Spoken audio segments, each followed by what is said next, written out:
This is the KINARM robot, and it's what's called an exoskeleton robot. So it's a device that a patient actually sits inside of.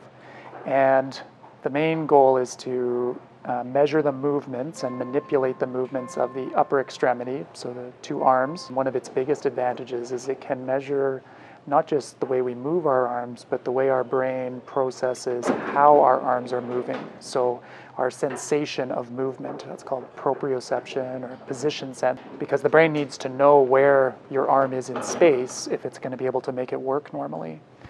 And so we've been using the robot to study position sense in particular, as well as some other types of sensation and movement in children who've had a stroke around birth. That's called perinatal stroke. It's actually quite common. Most people don't know that, but it probably affects about 1,000 kids in Alberta. And most of those kids have a disability. They have a difficulty moving one side of their body.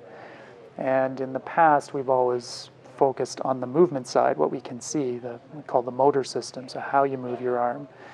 But we're learning from things like this robot that how you perceive that movement or how you perceive where your arm is in space might be just as important. Up until now, we haven't been able to measure that, but this robot lets us do that.